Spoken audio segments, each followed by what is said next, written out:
지난주에 한국은행이 기준금리를 올렸다는 이야기 기억나시나요? 그 직후에 정반대되는 소식이 하나 들려왔습니다.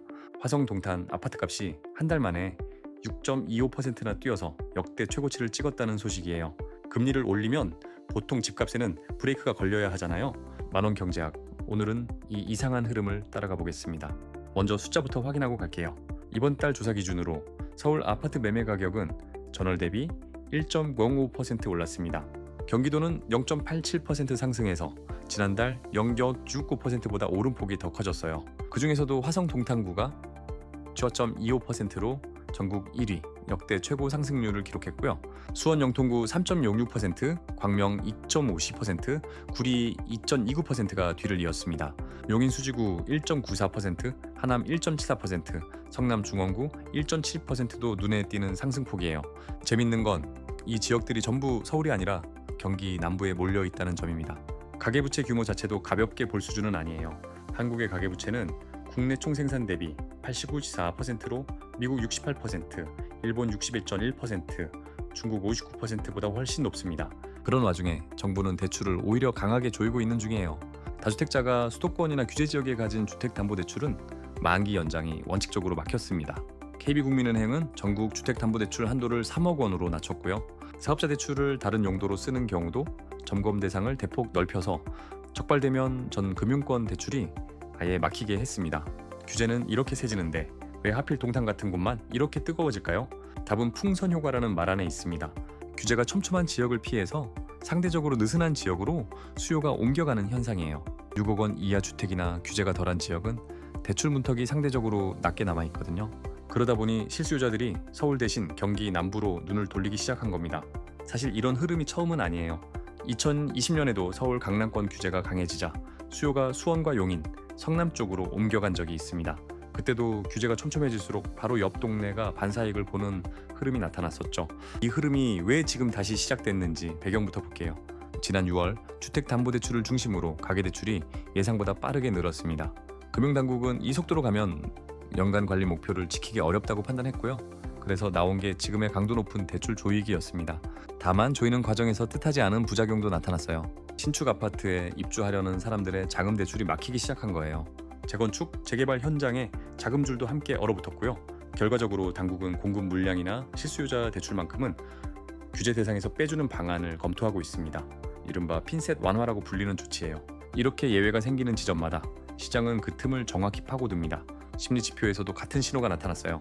한국은행 소비자 동향 조사에서 주택가격 전망지수가 이번 달 127을 기록했습니다. 전달보다 7포인트 오른 수치고 2021년 9월 128 이후 가장 높은 수준이에요. 지난 3월 96이었던 이 지수는 넉 달 연속으로 가파르게 올라왔습니다. 규제는 강해지는데 기대 심리는 반대로 뛰고 있는 셈이죠. 이 대목에서 지난주 다룬 기준금리 이야기와 다시 이어집니다. 원래 금리를 올리면 대출 이자 부담이 커지면서 집을 살 여력이 줄어들어야 정상이에요. 문제는 그 효과가 바로 나타나지 않고 몇 달의 시차를 두고 서서히 반영된다는 점입니다. 그 시차가 벌어진 틈에 규제를 피해갈 수 있는 경로로 수요가 먼저 몰려버린 거예요.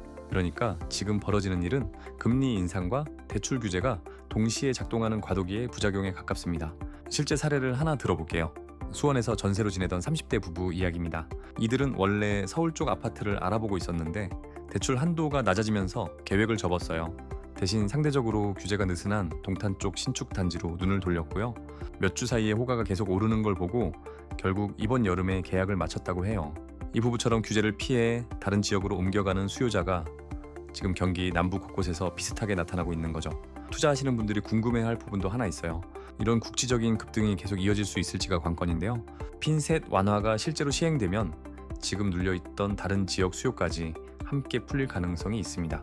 반대로 정부가 오히려 동탄 같은 지역을 새 규제 지역으로 지정한다면 흐름은 순식간에 꺾일 수도 있고요. 이런 때일수록 지금의 상승세만 보고 뒤늦게 따라가는 건 신중해야 하는 구간입니다. 이 흐름은 부동산 시장 안에서만 끝나지 않습니다. 주식시장에서도 이번 금리 인상과 대출 규제를 서로 다르게 받아들이는 업종이 있어요. 은행주가 대표적인 수혜 후보로 꼽힙니다. 기준금리가 오르면 은행이 대출로 벌어들이는 이자 수익과 예금에 내주는 이자 비용의 차이, 이른바 순이자 마진이 넓어지는 경향이 있거든요. 대출을 많이 내줄수록 그 차이만큼 은행의 수익성도 함께 좋아지는 구조예요. 반면 건설주 쪽은 사정이 조금 다릅니다. 건설사는 사업 특성상 부채 비율이 높은 편이라 금리가 오르면 이자 비용 부담이 먼저 커집니다. 게다가 이번처럼 대출 총량 자체가 조여지면 분양이나 착공 계획에도 영향을 받을 수 있어요. 물론 앞서 말씀드린 핀셋 완화가 실제로 시행되면 얘기가 달라질 수 있습니다. 재건축이나 신축 자금 대출이 규제 대상에서 빠지면 건설사 입장에서는 숨통이 트이는 셈이니까요. 그런데 이 지점에서 헷갈리시면 안 되는 게 하나 있어요. 은행주와 건설주가 반대로 움직인다고 해서 둘 중 하나만 무조건 유리하다는 뜻은 아니라는 점입니다. 금리와 규제, 부동산 경기까지 여러 변수가 동시에 얽혀 있어서 업종별로도 시차를 두고 다르게 반응하거든요. 무엇보다 중요한 건 오늘 다룬 동탄 같은 국지적 과열이 전국적인 흐름으로 번지느냐 아니냐예요. 만약 풍선 효과가 다른 지역으로 계속 옮겨간다면 부동산 관련 업종 전반에 온기가 퍼질 수 있습니다. 이와 달리 이번 상승이 몇몇 지역에서 그친다면 시장 반응도 그만큼 제한적일 가능성이 높고요. 하지만 이런 흐름을 지켜볼 때 꼭 기억하셔야 할 게 있어요. 주가는 실제 정책 결과가 나오기 전에 기대만으로 먼저 움직이는 경우가 많다는 점입니다. 이런 이유로 핀셋 완화 발표 하나에 일일비하기보다는 실제로 대출 승인이 늘어나는지 같은 후속 지표까지 함께 확인하는 게 안전해요. 2021년 하반기부터 금리 인상이 시작됐을 때도 은행주가 먼저 관심을 받았던 시기가 있었어요. 그때도 순이자 마진 개선 기대가 먼저 반영됐고 이후 실제 실적이 뒷받침되면서 흐름이 이어졌습니다. 이번에도 비슷한 패턴이 반복될지는 앞으로 나올 은행 실적 발표를 지켜봐야 확인할 수 있어요. 오늘 다룬 은행주와 건설주 얘기는 정답을 찍어 드리려는 게 아니라 부동산 이야기를 투자 관점까지 한 걸음 넓혀본 것뿐이에요. 그럼 지금 당장 확인할 수 있는 것부터 나눠볼게요. 첫째, 내가 관심 있는 지역이 규제 지역으로 묶여 있는지부터 확인하는 게 먼저예요. 국토교통부나 지자체 공고를 통해 규제 지역 지정 여부를 바로 조회할 수 있습니다. 둘째, 은행별로 주택담보대출 한도가 다르게 적용되고 있으니 여러 은행의 조건을 비교해보는 게 좋아요. 셋째, 신축 자금 대출이나 재건축 관련 대출이라면 이번 예외 대상에 해당하는지 미리 물어보는 게 안전합니다. 이 세 가지는 지금 같은 과도기에 특히 챙겨야 할 부분이에요. 하반기에는 어떻게 흘러갈지도 함께 봐야겠죠. 한국은행은 이번 금리 인상 이후로도 물가와 집값에 따라 추가 조치를 검토할 수 있다고 밝혔어요. 동시에 금융당국의 핀셋 완화 논의도 계속 진행 중이고요. 두 정책이 어느 방향으로 조율되느냐에 따라 지금의 풍선 효과가 가라앉을 수도 다른 지역으로 번질 수도 있습니다. 시청자 여러분 생각도 궁금해요. 최근에 이런 이유로 이사나 매매를 고민해보신 지역이 있다면 댓글에 지역 이름만 남겨주셔도 됩니다. 어느 동네 얘기가 가장 많이 나오는지 다음 영상에서 정리해서 보여드릴게요.